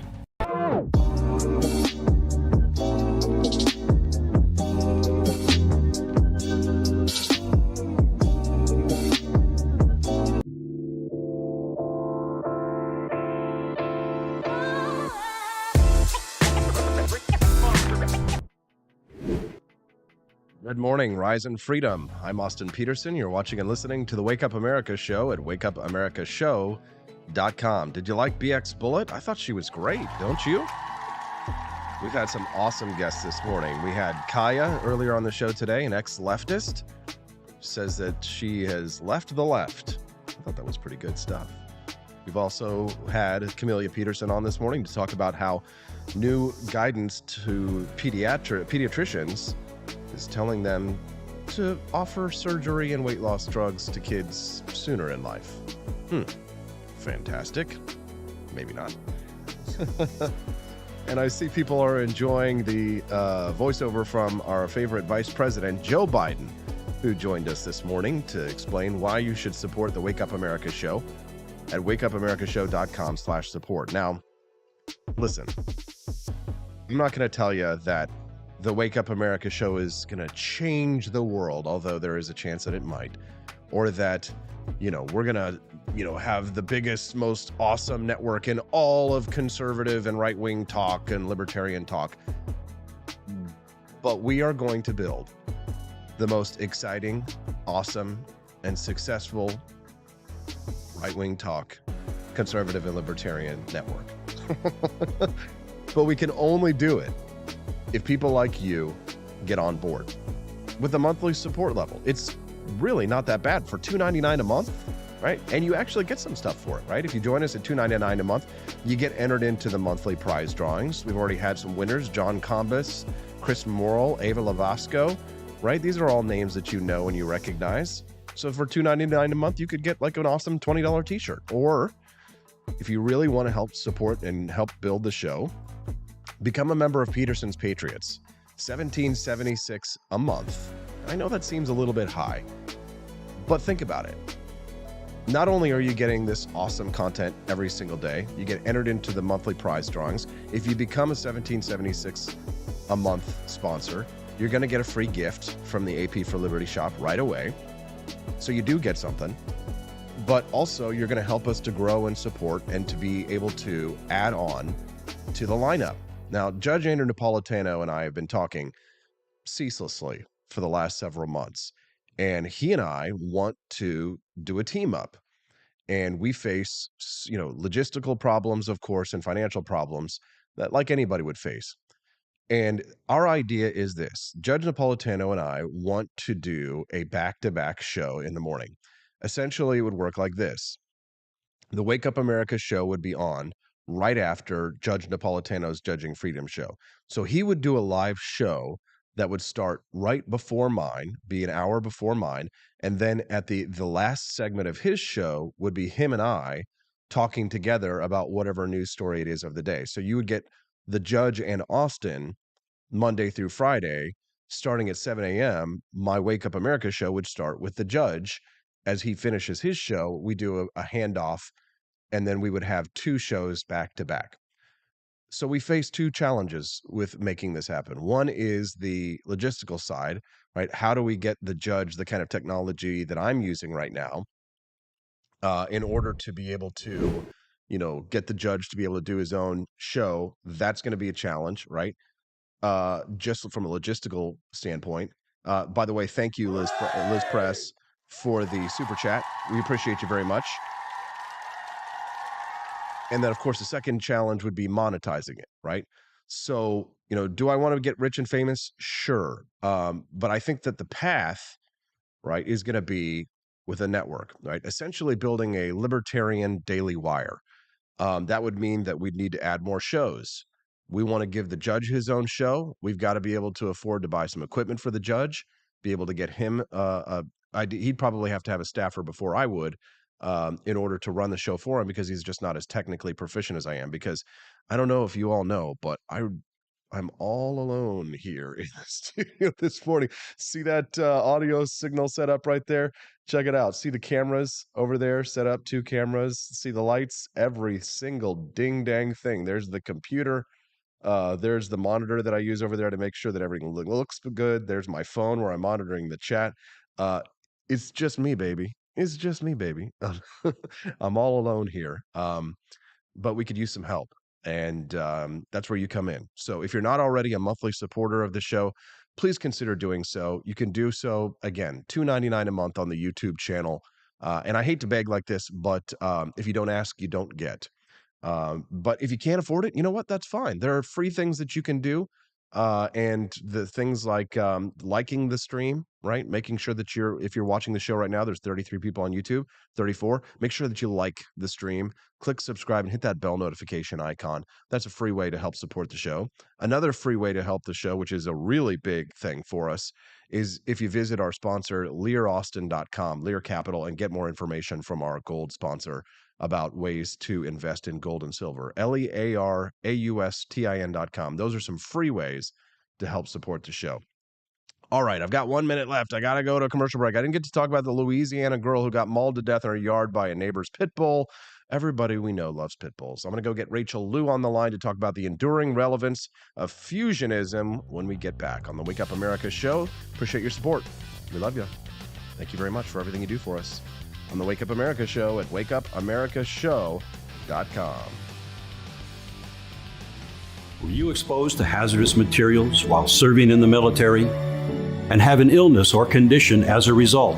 If so, you may be eligible for VA benefits and services. Whether you need health care or want to file a disability compensation claim related to military exposures, VA is here to help. Visit va.gov/military-exposures to learn more and apply today.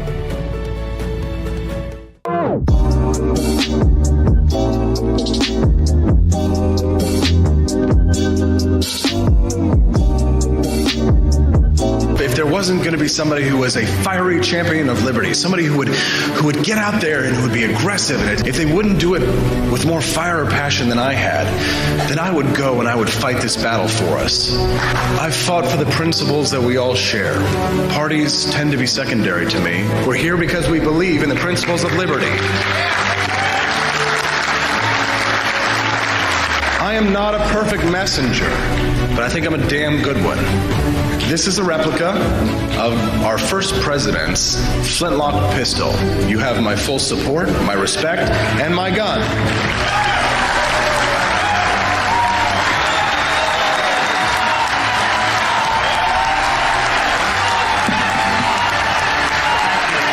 I think that the heart of my philosophy is much more libertarianism than well, that's the fashionable word these days, I guess. A conservative is no longer just that. He's a libertarian and always has been.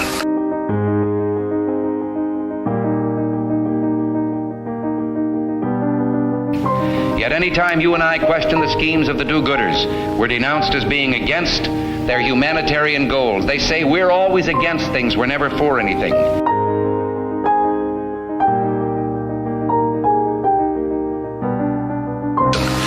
What is fascism? Fascism is private ownership, private enterprise, but total government control and regulation.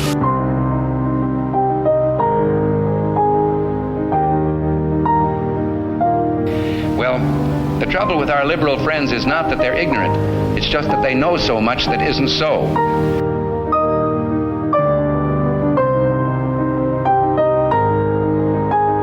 If we lose freedom here, there's no place to escape to. This is the last stand on earth.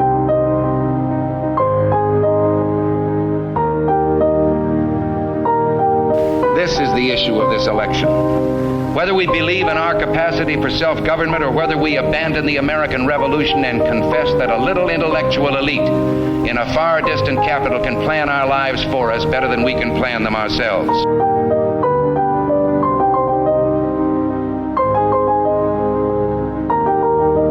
The conservative, so-called, is the one that says less government, get off my back, get out of my pocket, and let me have more control of my own destiny.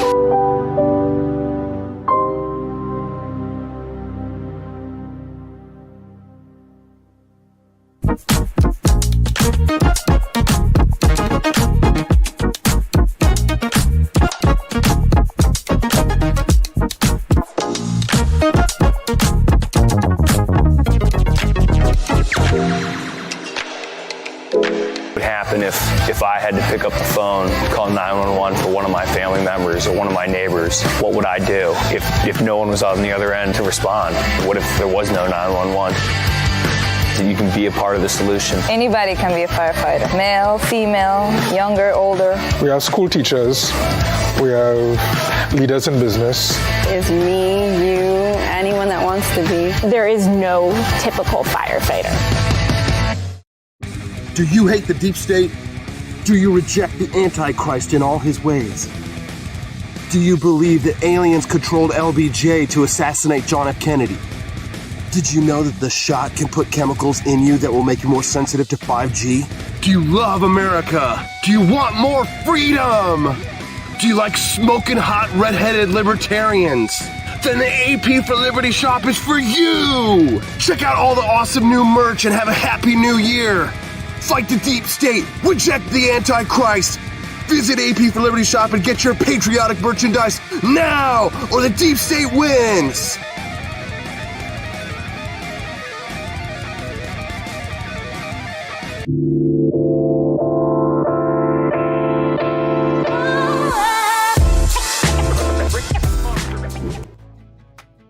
Good morning, Rise and Freedom. I'm Austin Peterson. You're watching and listening to the Wake Up America show at wakeupAmericaShow.com. All right, well, it's time for many of your favorite segment.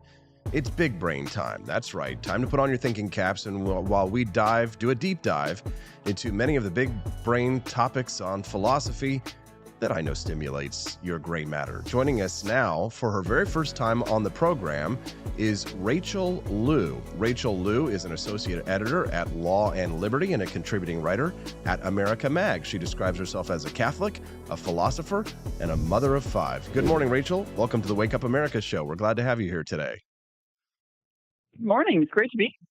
Yeah, Rachel, in terms of the reason why I had you on today, you wrote a piece over at National Review titled The Enduring Relevance of Fusionism.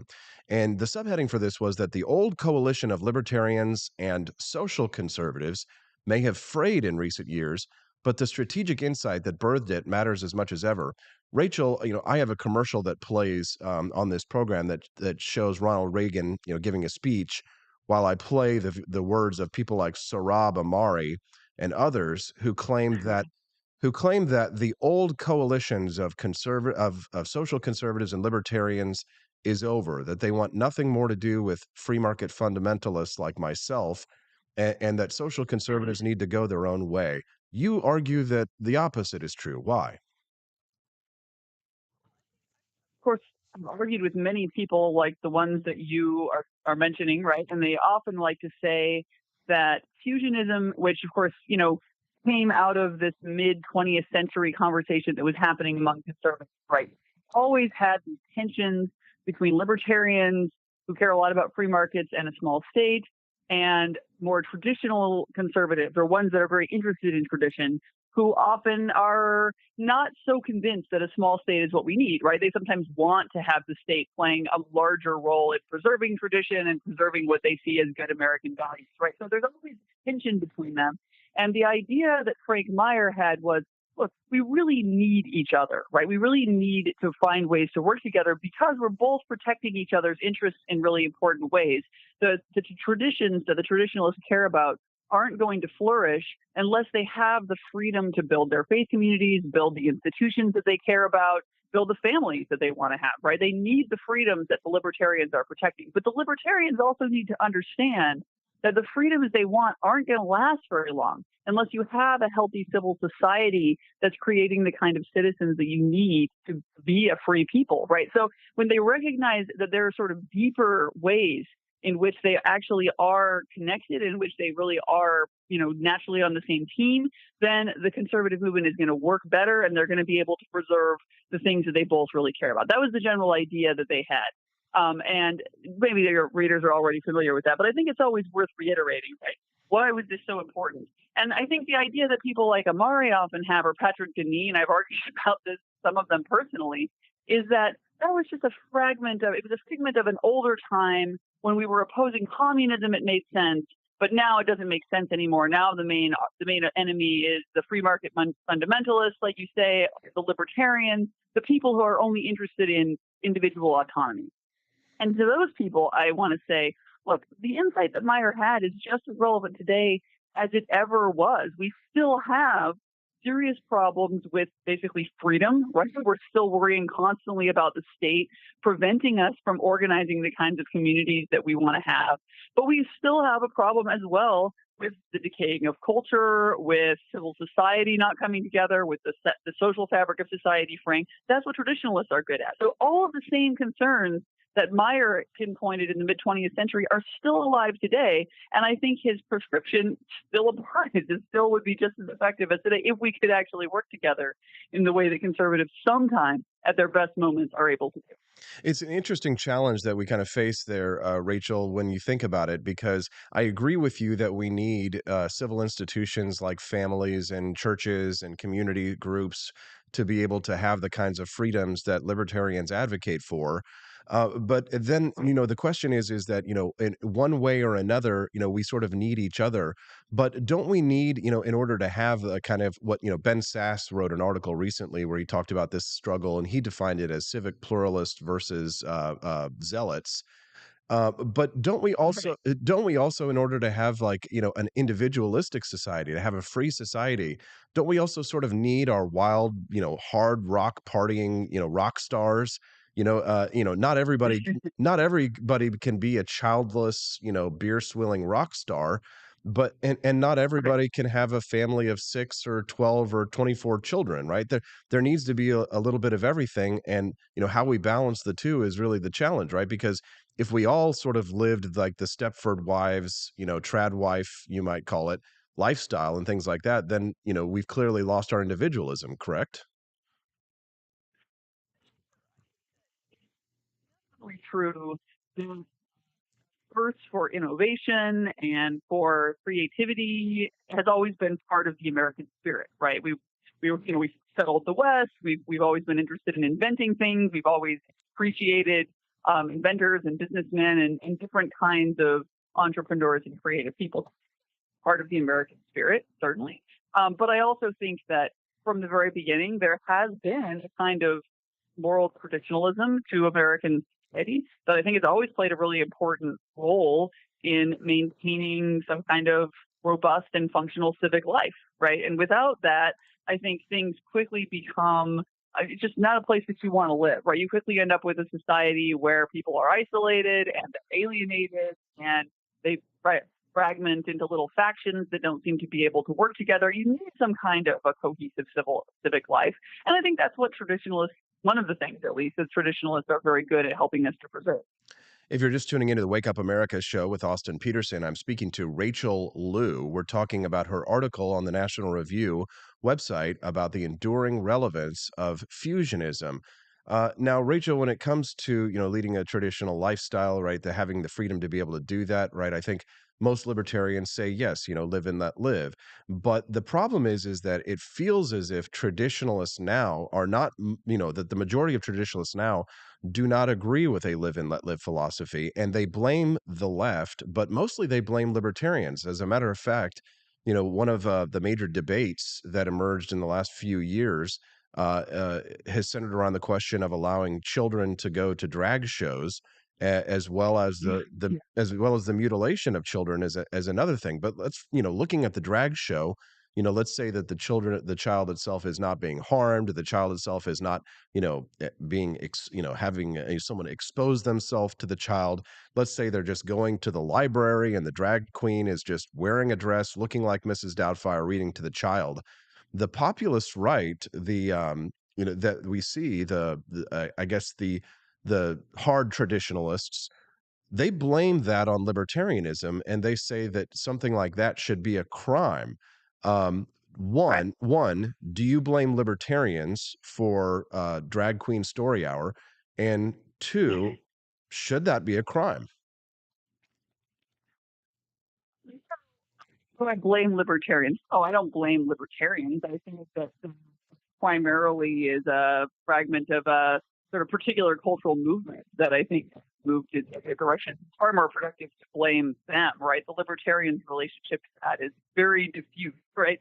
Should it be a crime? I mean, I don't know. Do we need to talk about making it a crime? Somebody's like sponsoring, right? Wouldn't we prefer to have a society in which that's just not a thing that your public library wants to sponsor? We don't really need to have a particular law addressing. Well, right, but technically, the libertarian would argue that that's why we don't need public libraries, because then we're not forced to fund other people's lifestyles. But we are forced to fund other people's lifestyles. We are forced to fund other people's views. And so in this scenario, this very narrow scenario, but unfortunately, this narrow scenario is the topic of the day. Rachel, I wonder if you as a traditionalist believe that a drag queen who is not harming anyone, who is not dressed inappropriately, is just a man in a dress reading Dr. Seuss books to children, should that itself be the type of thing that we need to have the police intervene against? Here, focus more on principles of subsidiarity than I would on the harm principle. So what I mean by that is that I think a lot of those kinds of things really should be handled at a local level, where people are getting together and saying, what kind of society do we want? What kind of town do we want? What kind of neighborhood do we want, right? I'm going to want us, not to be too quick to be arresting people, right? time when a town decides this particular sort of person is being disruptive in a way and we don't really want them. Ideally, we're not going to be actually flinging those people in jail, but we're going to take some kinds of steps to discourage things that we think are interrupting the life of our town in the way that we want it. Conversation should be happening on a very low level, right? At the level where people are actually living together. And you should certainly always prefer solutions that don't involve the hard coercion of an officer actually shooting up and putting you in a police, right? If you have a well-functioning society, then hopefully you don't get to that point, right? If there's a particular sort of display that's going on that most people in town don't want, hopefully what happens is somebody who knows them in town is like, yeah, please not do that. And they say, oh, well, I like and respect you and I don't want to lose. So, Well, see, I find it. It's interesting because here we have the libertarian arguing for a hard and fast moral rule, and and on the right, you being the more conservative traditionalist, arguing for more something diffuse and the question of how these things should be handled to be spread out amongst these communities. You making the libertarian argument and me demanding the more hard and fast rule. I mean, the problem, of course, there was subsidiarity as it was played out here in Missouri, Rachel, is that we had 2 drag queen story hours in Kansas City, Missouri. The police officers actually showed up to protect the drag queen story hour and to protect, to ensure that children would go to that event. So that would, if I was a hard right populist traditionalist, I might say, well, the state has been weaponized against us, to enforce the libertarian view, to enforce the libertine view, which is rather problematic. But because we're getting a little bit late on time, Rachel, I do want to switch to another topic if you don't mind. Very briefly, if you're just tuning into the Wake Up America show, I'm speaking to Rachel Liu. We're talking about traditionalism and libertarianism and fusionism. She's the associate editor at Law and Liberty. You can follow her at RCLU on Twitter. You shared another piece that came out on the National Review with the title "No to Neo-Integralism."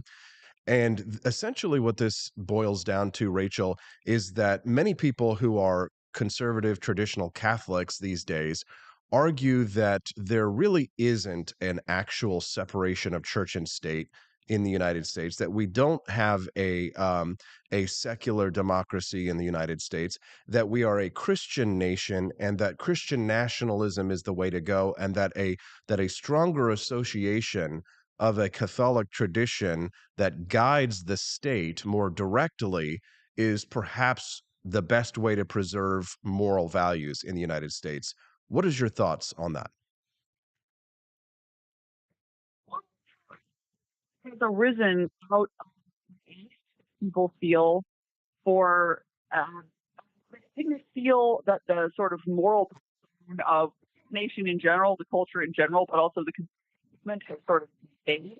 And I think there have been various responses to that. I think the neo-integralist movement is one of them. I think the national conservative movement is a little different. You might get them sort of blended together, but they are actually a little different. The national conservatives, I think, are very triumphalist about American history and culture. The neo-integralists, not so much, right? Because they're coming out of a Catholic tradition, and they are more inclined to think that it's better for the church to exercise more power over the state, right? For the church to be explicitly sort of articulating what the state needs to be doing and enforcing. And they're totally fine with the idea that they would do this as an explicitly sort of Catholic thing, right? If there's not some sort of mediated relationship where the church says, oh, well, here's some moral principles that are important for us to, observe in the political sphere. So they're actually really fine with the state just saying, oh, well, we're just doing the will of the church here.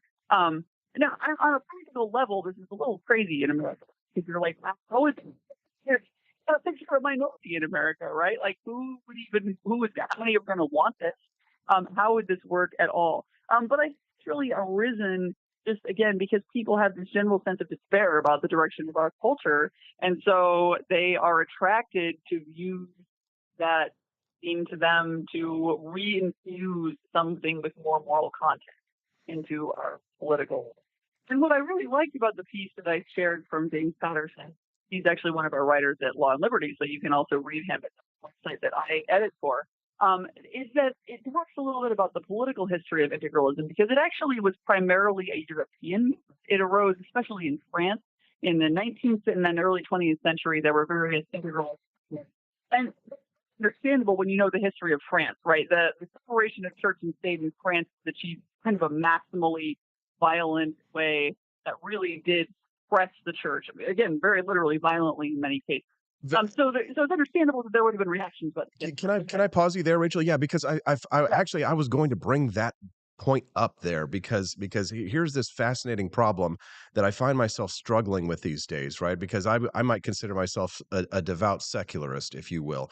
I'm someone who I'm someone who believes though that religion and church and the church properly separate from the state, it can be a powerful force for good in the world. That if we had a smaller government, that churches would be incentivized to step up to solve more of society's ills, right? Or voluntary associations like, moose lodges and things like that existed before we had a welfare state. But here's what I find myself in a struggle with when I'm looking at this conflict in Ukraine, for example. You have a situation where Ukraine is suppressing a Russian Orthodox church, and you have people like Tucker Carlson and others, coming out and saying, "Oh, well, Ukraine is they don't deserve our tax dollars because they're crushing freedom of religion." But here's my problem, Rachel, is that when government and religion are in the same boat, I look at priests as politicians, right? When church and state are not separate, I reserve the exact same disdain that for priests that I do any politician, and therefore to me, a priest deserves the same sort of revolutionary angst that the French revolutionaries felt at a time when church and state were not separate. Can you sympathize with that, even though you are a religious person? I mean, I think it's clear that there are many instances in which involvement in the affairs of the state has worked out badly for the church. The church has compromised itself in all sorts of ways in order to pursue political goals. That's definitely a danger. There are many people, I think, people like Richard Gamble, who's another one who's written in our pages, are extremely concerned about it. Of course, people like David French and those sorts, Paul Miller, those sorts of people have written books about this where they say, look, we need to separate church and state to protect the church, right? They're not as worried about the state as they are about the church. A legitimate concern. Right? If you look at the ways in which church and state have related in different kinds of societies over time, I myself am not going to say that there's just a clear right way to do this. I think that there have been historical societies in which closer, and that wasn't clearly a disaster. They made very different kinds of societies from the ones we have made a certain kind of sense. But I don't think it makes sense in the society that we have. I think, and that one of the things that I liked the most about Patterson's piece was that I thought he did say some things that today's neo-integralists really need to hear about how in modern political history, attempts to sort of reinfuse a Catholic character into government have gone so badly, right? Their success ratio sort of record is just terrible, right? And I think that reflects just the fact that the kind of world we have today, the kinds of societies we have today that just are pluralist, have all different kinds of citizens living in them, aren't really compatible with a robust effort to directly combine a religious character with the authority of the state. It just doesn't work well. So oftentimes they've either just been ineffective or they've ended up being sort of integrated into just movements of various sorts, depending on different kinds of discussion. As you say, very much not in the interest of the church, right? To allow their agents to serve those kinds of movements. So I just think that we should recognize that pragmatically speaking, it doesn't make a lot of sense to be putting our energy into movement like that.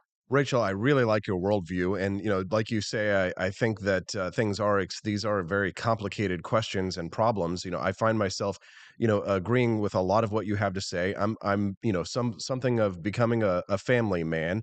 I do adhere to many traditions, and I celebrate Christmas for my own traditions, and I celebrate Hanukkah with my wife, and pretty much because I like an excuse to party. I run with the libertarians. I run with the libertarians, which means that most of my friends are more of the sex, drug, and rock and roll types. But they need they need defending too, as much as the institutions of family need defending.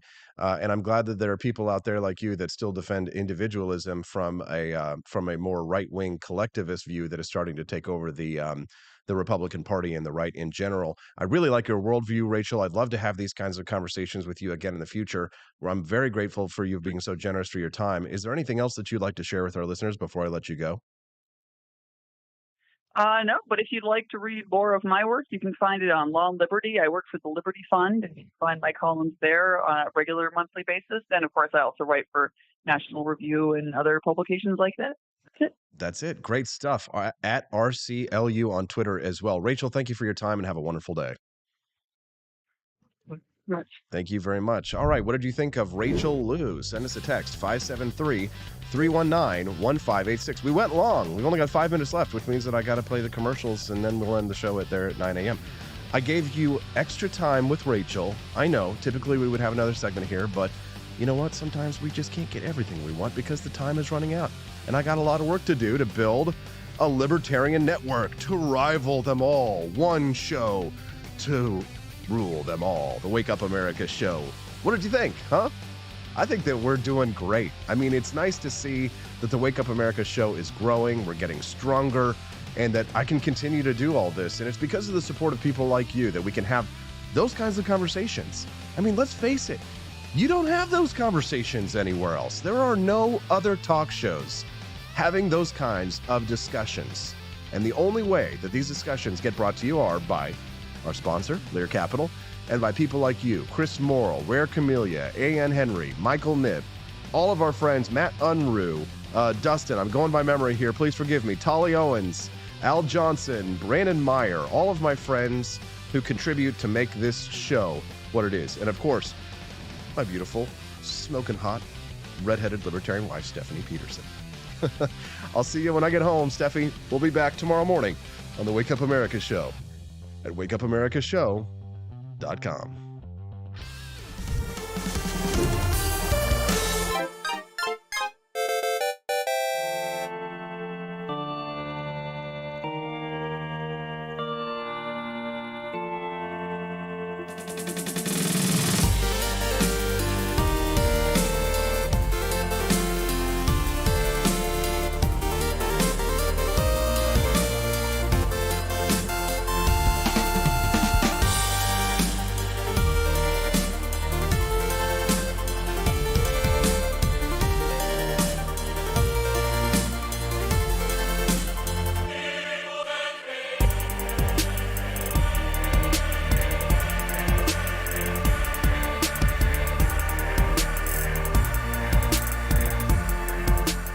I like shooting things, but whenever I can't shoot something, I like to cut things. My life isn't all about shooting and stabbing and cutting, though. Sometimes I have to do actual work, but when I work, I still like to have fun.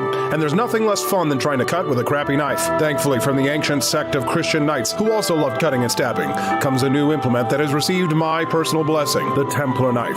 Like the ancient sword of Excalibur, you don't choose a Templar knife, it chooses you. You just decide what kind you want on the website first, however, and then order it online, and then it chooses you. The Templar knife comes in a variety of shapes. As a man of culture and taste, I have decided I will never use a terrible knife again. And thanks to the inspiration provided by this excellent product, I have decided to launch a new crusade against anyone using less than superior knives. Join me, brothers and sisters, by visiting uppercuttactical.com/pages/Templar-knives. That's a lot of slashes. For that, you'll need a Templar knife. For 10% off, use code AP for Liberty and join me in a quest for glory, for liberty, for Christendom, for the Templar knife. Get yours today. Fire.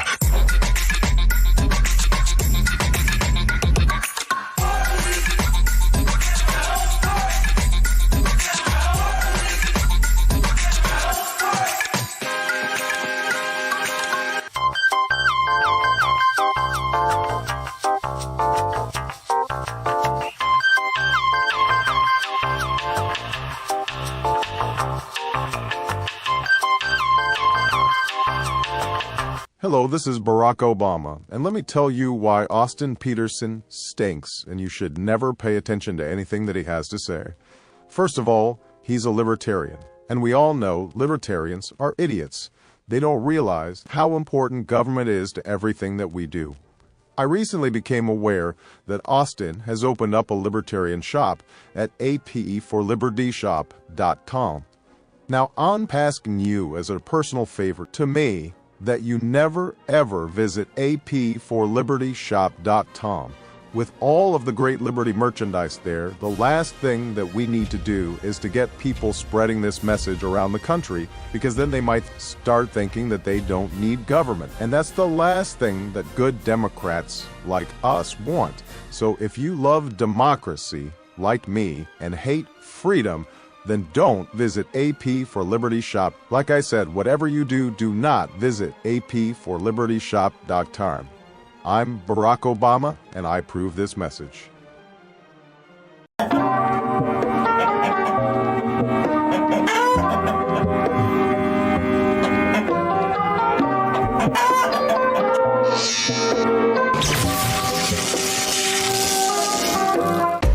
Want an engaging website to boost your business?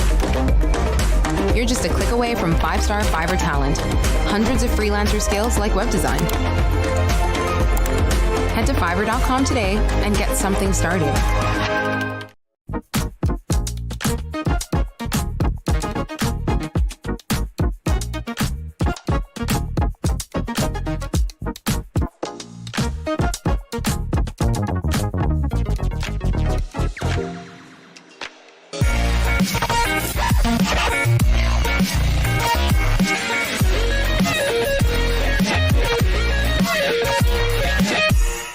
When I was in foster care, I never knew when I would have to move, so I always had my suitcase ready to go. Then one day, I was adopted. My new parents opened their hearts and home to me. My parents cook my favorite breakfast for me every morning. My parents take me on trips I never thought I would go on. They gave me a home and an even better reason to use that suitcase. My parents aren't perfect, but they're perfect for me.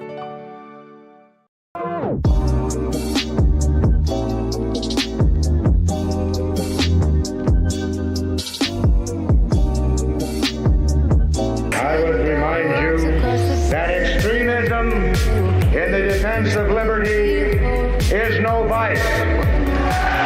It is better to settle these matters in the courts than on the streets, and new laws are needed at every level. But law alone cannot make men see right.